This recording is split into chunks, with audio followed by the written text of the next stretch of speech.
Usatine Media presents an app on pediatric dermatology by Dr. Cohen. When you open this app, you can go straight to the contents and you can see all of the great chapters that are included. The Introduction to Pediatric Dermatology, Neonatal Dermatology, like things like transient eruptions of the newborn, and the photographs are excellent. Here's cutis marmorata. You can just always a much more severe case with actual affecting of the right arm and trunk, and you can see almost some atrophy there. And there's the effect of the cutis marmorata, not a good disease.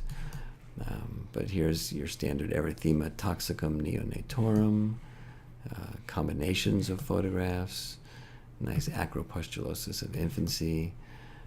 So all kinds of good stuff. You can go straight to the text, and you can also go back to the figures. So it's very easy to navigate this.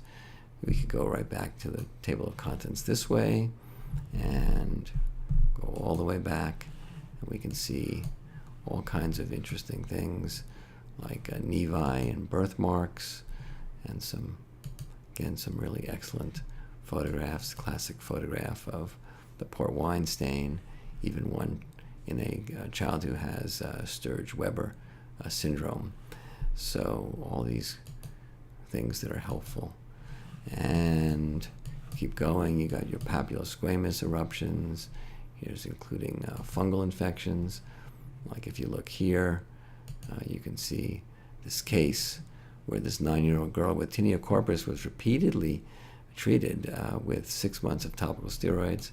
And of course, what happened is the tinea spread. It was tinea on steroids. And you have something that we call tinea incognito. And in fact, I wanted to emphasize that, so I made a note. And there's my note on tinea incognito. And if we're back at the home page on contents, we can look into the contents, or we can go straight to what are the bookmarks that we put in. And we've got a bookmark on hyperpigmentation, but we could also look at actually the notes, which we were just talking about a moment ago. And here I put in this note of tinea incognito. Here was a fungal infection that is a tinea versicolor that we know is caused by Pityrosporum or Malassezia furfur, and we put in a note there. We could also bookmark it. So there are all different ways to mark things that you want to go back to. We can go back to other notes. We can go back to the contents. We can do a search. If we've already done a search before, it's saved it for us. So let's say we want to know more about minocycline. And here is the 5 places within the text that minocycline has occurred. And if there were images with the word minocycline in the legend, it would appear as well. So in this case, let's say we looked at disorders of hyperpigmentation, and we see that minocycline is one of the things that can cause a fixed drug eruption. Well, now we might be interested in what do fixed drug eruptions look like?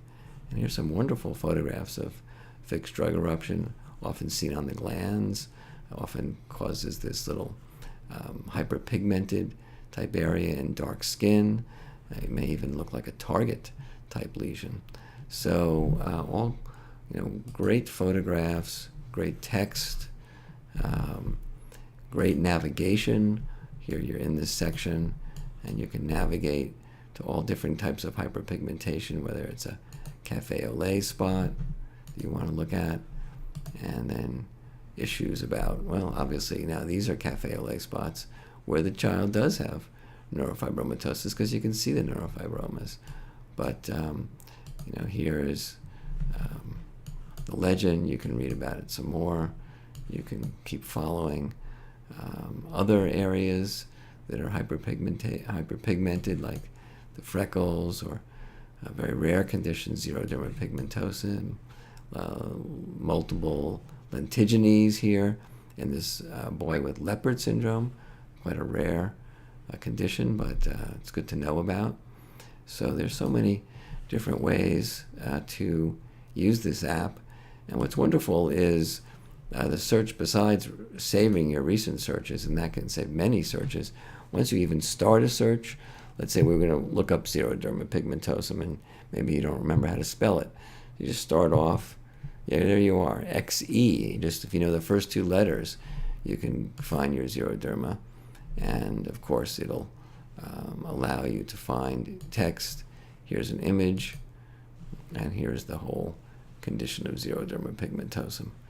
So, and if we wanted to bookmark this for the future, we just go ahead and put in the bookmark. Let's say we want to know more about the app itself. We can go into this section where you can learn how to use the app. Again, it's so self-explanatory, and the navigation system is so well designed that you won't need to use this very often, but it's there if you need it. You can learn more about the authors. We can learn more about who developed it, and we'll just end our demonstration here that this was developed by Usatine Media. I'm Dr. Usatine, and it's been a pleasure navigating this wonderful app for you today, and I hope that you enjoyed this presentation. Thank you.